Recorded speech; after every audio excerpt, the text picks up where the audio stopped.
How to check Thrifty payment methods and deposit requirements. Hi everyone, I'm here to assist you today without any delay. Let's jump right in.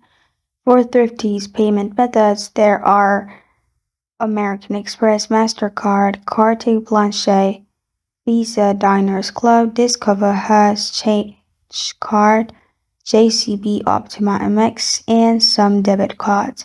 And credit cards must have available credits or funds for the estimated rental charge amount and any additional in-card charge as well. And for deposit requirement, a valid driver's license and credit card must be presented when booking.